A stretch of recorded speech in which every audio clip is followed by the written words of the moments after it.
Welcome back. I've been out for a while and I apologize.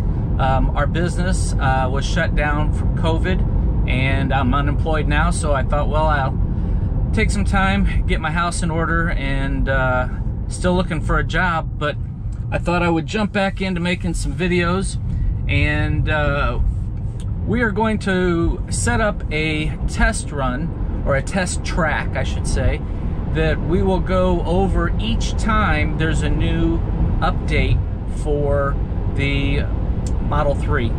And today we're running on 4.6, and today I actually got 4.10. I have not installed it yet, but it's waiting for me to install. So I wanted to go and do a first run through our track and see how everything goes. If you check back with me in a couple days, we'll be able to show you the differences between 4.6 and 4.10. And then going forward, we'll be able to update you on new things that are coming about, so that you can see what's going on, what changes have been made, what progress Tesla is making on its full self-driving package is what I have. So my vehicle is a 2020 Model 3 long-range all-wheel drive dual motor, and I have the full self-driving package, not to be confused with the full self-driving beta, which is out. So the car will not completely drive by itself yet, but we're going to show you what its capabilities are, what it can do, and how it works. So right now we're on a semi-active road. It's dual lanes each way with the center lane separate. And as our stoplight, we came up to a stoplight here. You see the car dings at me. I acknowledge that I understand that we're coming up on an intersection, so I simply make one swipe with the gear stock, and it lets it know that it can go on. So what we're going to do is we're going to go up here a little bit and do a little back roads. We're going to get back on this road, do a bunch of stoplights, and then we'll actually get on the highway and do a little highway short spurt, but it'll give you an idea of what she can do. So now on full self-drive with the package, it'll come to a stoplight all by itself, which the car is doing everything on its own. You can tell by this blue steering wheel here that it is in control and it's going. Now, since there's no car in front of me at a stoplight, I have to give her permission to go. And I do that by one swipe down on the gear stock. She'll take off and resume back to the speed limit I have set in the system. And I have mine set up to 10% over whatever the speed limit is. So if it's a 50 mile an hour here, 10% would be, or let's go here, 45. There's my confirmation. Now the flashing yellow lights still give her a problem, so I'm giving a little acceleration to get through the intersection. But right now we're in a 45 mile an hour speed limit. 10% would be 4.5. It rounds up to the next mile per hour, so it's actually set for 5 miles over the speed limit, which is what you see here. 45 speed limit set, or cruise control is set for 50, and with the blue steering wheel that shows you that she is in control.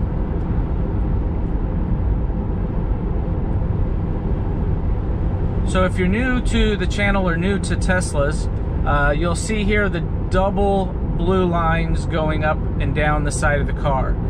That means she's on auto steer, which she will stay in the lane that you have her in.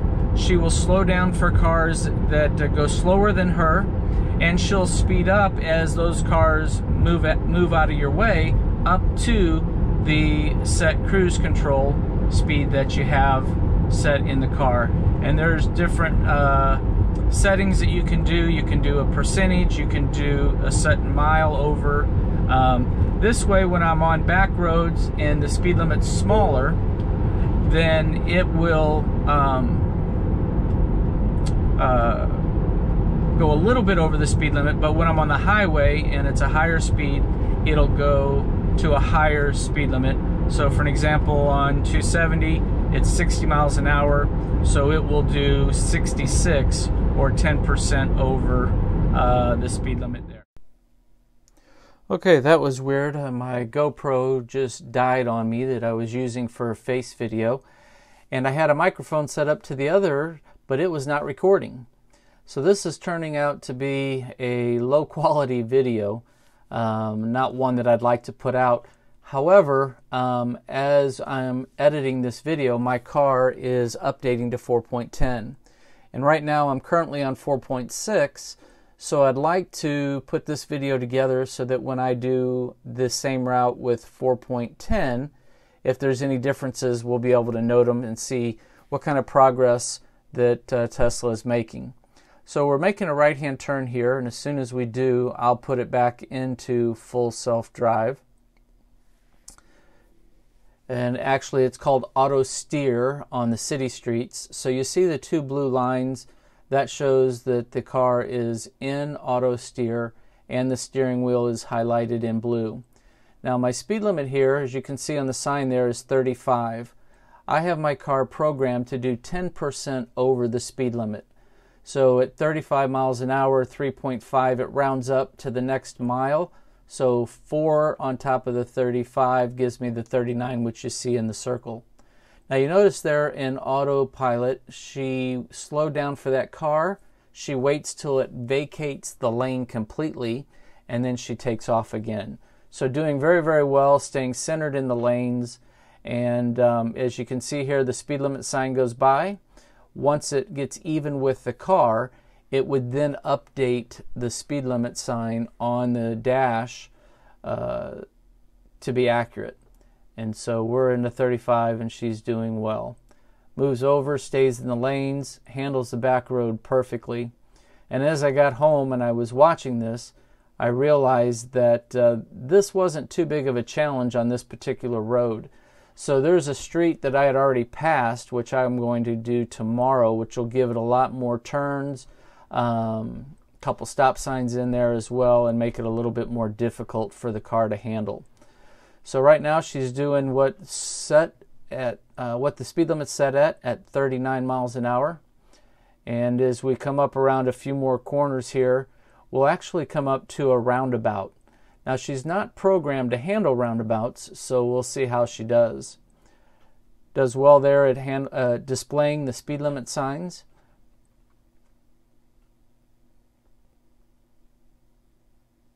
And there's some good traffic tonight, so we'll be able to see how she interacts once we get back out on Lindbergh and we get into more traffic and doing stoplights. It'll be good to see how she interacts with all of those. So here comes the roundabout, and there's a yield sign as you enter the roundabout, but she's programmed to stop at yield signs. So she's going to come to a complete stop, and as soon as I make sure that nobody's going to run me over, I give her the signal that all clear with a single swipe on the gear stock, and she started proceeding, but then I had to take over, which we anticipated, but that's okay. So now that we get back in, the steering wheel shows up, I put her back into autopilot, and we continue on. Now you notice that the speed limit changed to 40, so 10%'s 4 miles over, so that's where we get the 44 in the circle, which is what the car will do on this road. So she's doing really well as far as picking up the speed limit signs and adjusting the speed. Here you see I have to apply a slight turning pressure. You can do it either clockwise or counterclockwise on the steering wheel, and once she realizes that you're paying attention and that your hands are on the wheel, she'll remove that warning from you. So we're getting ready to come up to another stop sign. She gives you that preparing to stop. Now once she comes to a complete stop and it's my turn to go, one swipe on the gear stock and she'll take off again.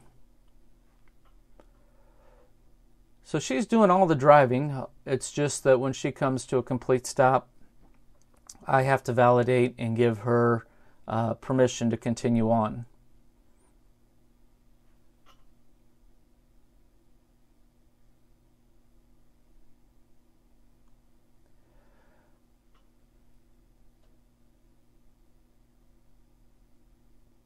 Now we're going to come up to a stoplight up here. Once again, she cannot make turns, so I will get in the proper lane.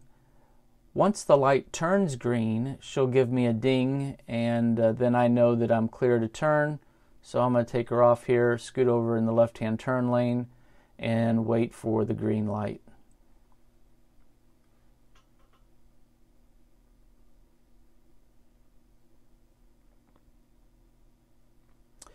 And one of the things that I like about a couple updates ago, we got a larger screen to the left, so the animations are better, the stoplights are bigger, you can see them a whole lot easier, and it makes it nice.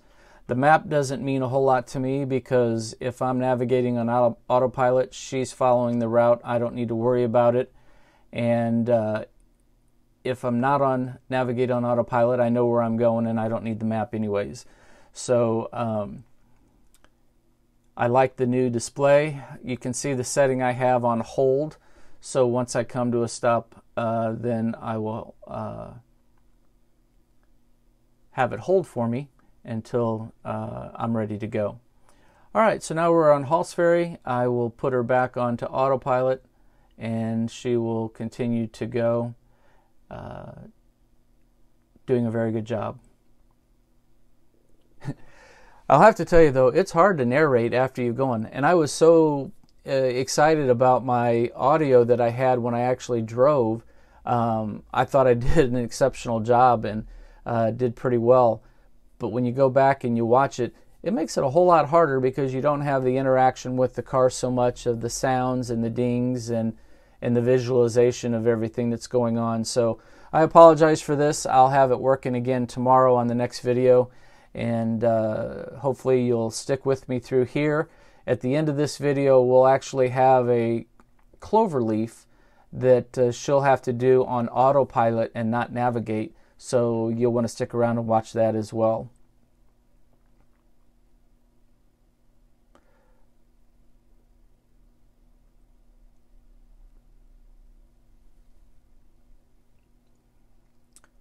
So now we're going to come up to a stoplight, but we have a car in front of us.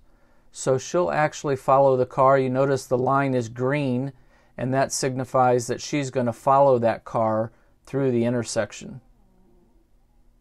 And I don't have to give a confirmation with the gear swipe to go. Now on autopilot, she's not monitoring cars to the side of her too much. So she doesn't know when cars are going to cut in front of her. One thing that we'll find when we get into the full self-drive beta version, she'll pay more attention to that. But right now, she really doesn't until she gets the car into her lane, and then she'll react to it and slow down. All right, so we're going to get back on Limburg here. This part of the drive is nice because there's a lot of stoplights, a lot of traffic, and we'll be able to see how she handles the stoplights a little bit better with a little bit more practice. So we're back on autopilot here, and flashing lights still give her a little bit of hard time. Now this one's flashing pretty fast, so one swipe on the gear stock and I was able to go through. On the slower flashing ones, she has a lot harder time with, and she wants a couple of confirmations to get through. But when they're flashing fast, she's able to do it pretty well. And then this guy decides he wants to cut right out in front of me. She slams on the brakes. But good job, Tessie. She did it just fine. These people are going to be the death of me yet.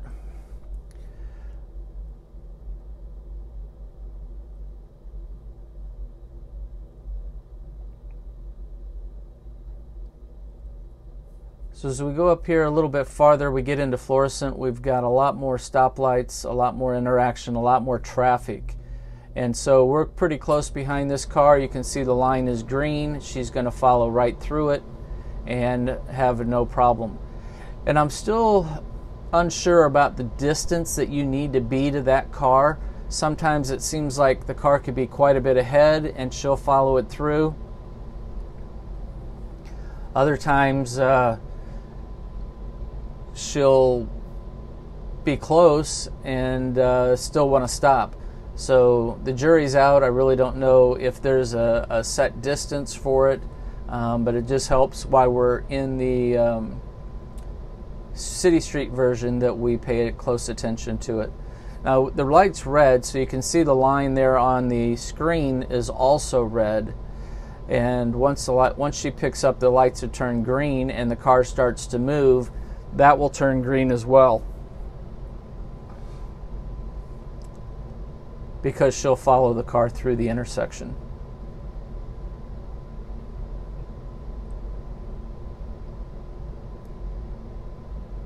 So now that the car moves, you can see the light turn green, and she'll follow this car on through the intersection.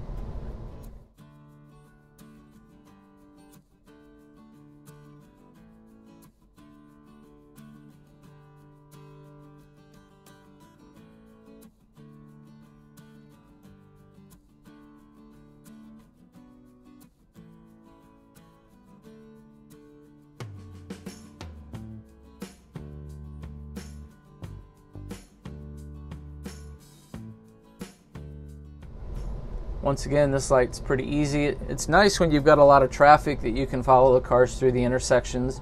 However, if she was going and the light turned yellow while the car in front of us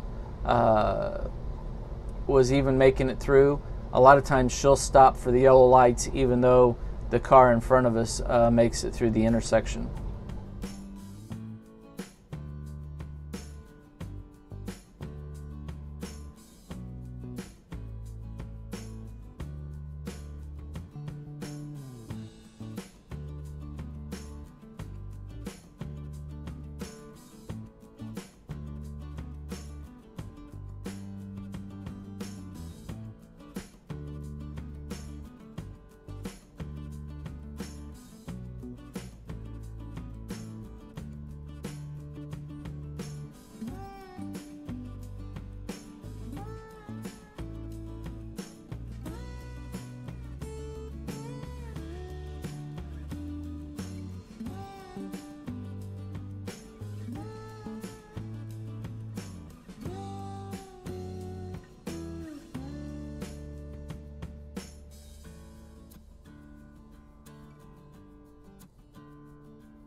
So here we go. The cars ran the red light there in front of us. The car that was immediately in front of us turned over.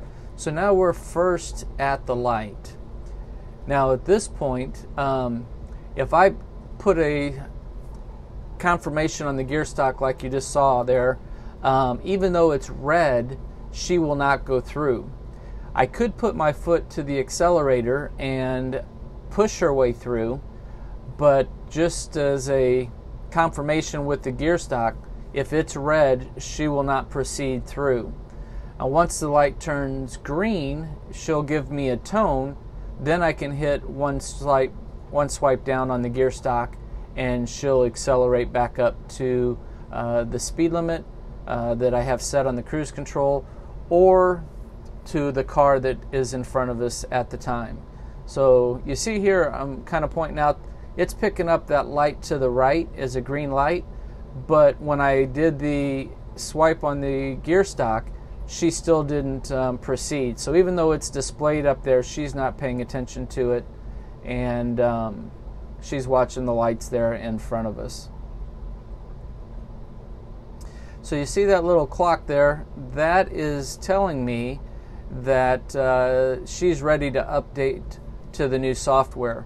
Earlier it was a down arrow showing that it was downloading, and then once it downloaded, okay, there I go, I gave it a swipe on the gear stock and we're proceeding. Now that it turns to a clock, it's telling me that at 2 a.m. she'll update whether I started or not. And however, once I get home, I'll start it right away.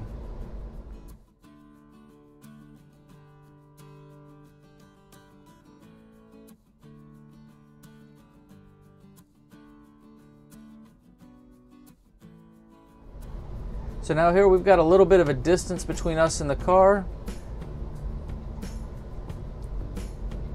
And she was able to make it through.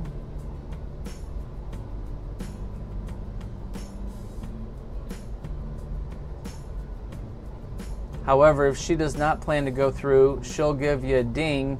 Simply pull down on the gear stock and she'll proceed through that light, and that line will go from red back to green.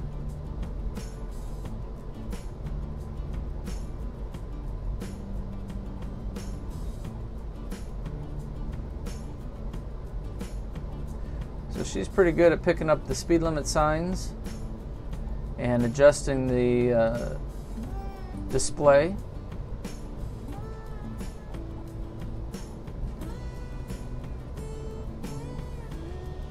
And so autopilot works really well on these streets as long as you're not making any turns, wanting to go anywhere.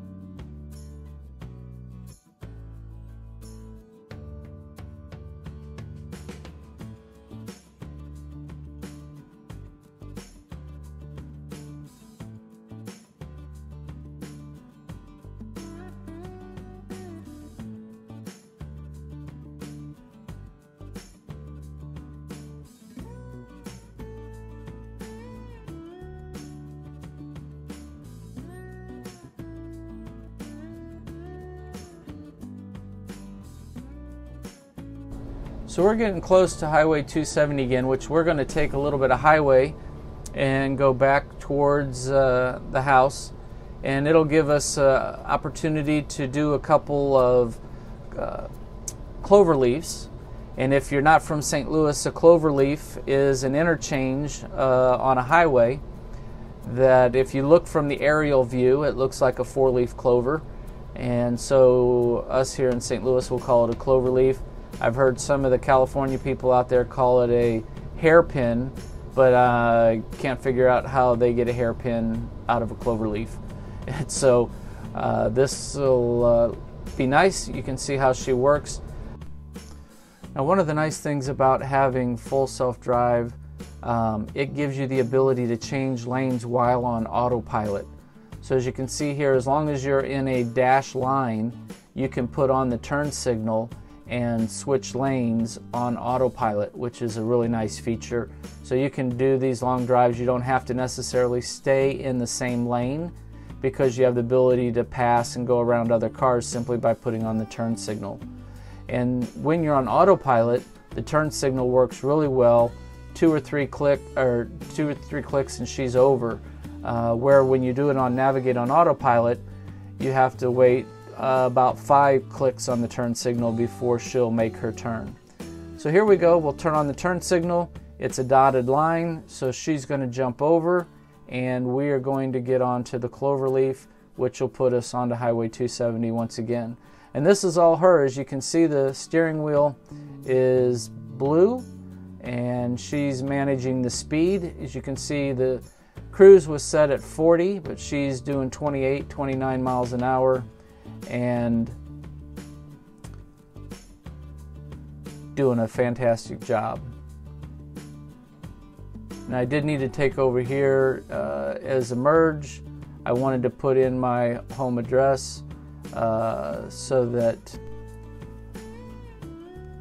So I did take over and get her up on the highway. As you can see, she changed the speed limit to 66, or the cruise control to 66 as the speed limit turned to 60. So now I'm putting the address in so I can go on navigate on autopilot, and as soon as she clicks in here, you'll see I have the two blue lines outlining your path, which is autopilot, but a single line showing you that she's following the maps to your destination, and she'll take complete control over here. If the car in front of you goes too slow, she'll put on the turn signal and she'll go around them, and once she gets a clear lane, she'll put the turn signal back on and exit the passing lane. These are all settings that you can set up in your control panel, and she'll follow whatever settings that you have going on. So here you can see we slowed down, so she got in the left lane to go around the slower traffic.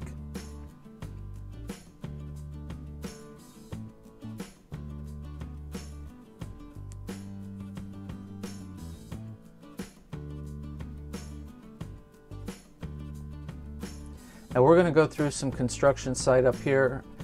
There's actually two of them. They've been replacing some of the bridges as they're preparing to widen the highway, and they're still working on the center pylons. So the lanes will kind of shift to the right a little bit, and they've put solid white lines down, so she's able to follow those lines pretty well. One thing to remember when you're on Navigate on autopilot is that she does not identify construction very well. So for an example, during the day they will actually close this left-hand turn lane, and there will be pylons that will force you over to the two right lanes. And if you're not paying attention, you'll get up on top of those cones and she'll go right through them. She's not programmed to move around them and automatically make lane changes at this point. Hopefully that'll be in future updates, or if we have to wait till the full self-drive version comes out, which is in the beta right now, which is what you're watching all the cool videos. So apologize for these not being too exciting, but 99% of us have this version, and this is what we have to work with. And so if we can help you out while you're driving on this, all the better. So here she goes. She follows the lines really well. So here you can see she's wanting to get in the left lane to go around slower traffic, but there's a solid white line, and she's programmed not to cross white lines yet. And so once they went to dotted lines, she's ready to get over, but there's a car there, and that's why it's highlighted in red. Once the car passes, she has clear lane and she gets over and takes off.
So now we're coming up onto the second overpass that is being done, but you can see here she has 2 lanes to get over before our exit on the highway.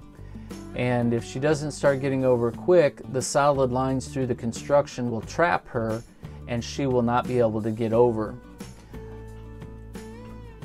So we get this Yukon to move up out of our way. She puts on the turn signal And boom, there she goes. She gets over before the first set of white lines. We're able to go under this overpass pretty well.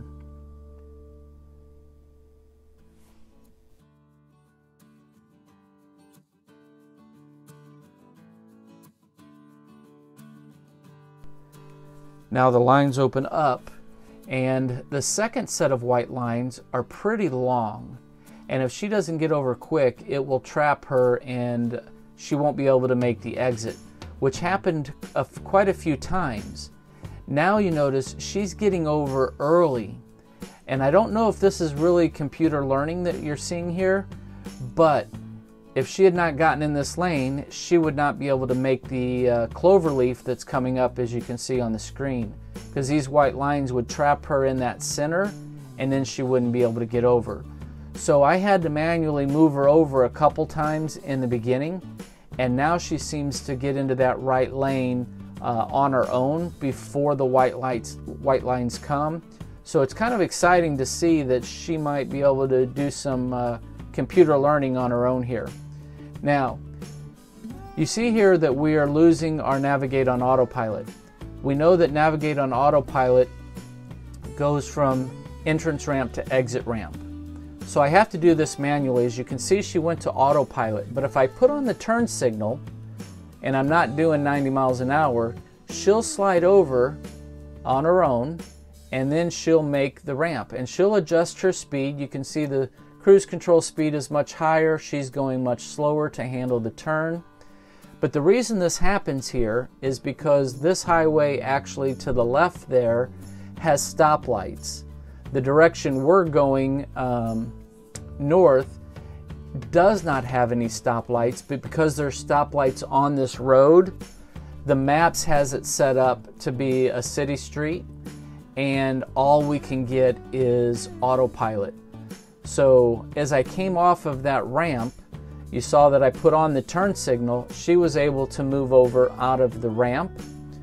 But one thing you need to be aware of is when you're coming off of Navigate on Autopilot onto a road that will only do autopilot, she will actually come to a stop and she'll give you a prompt there that says, please use the accelerator to continue. So as we're getting off of that ramp, I have to use the accelerator and I speed up a little bit and she merges on. She does the driving, I just give her the power, and she's able to move up onto the highway. And now she's running on her own. She's able to run autopilot up here.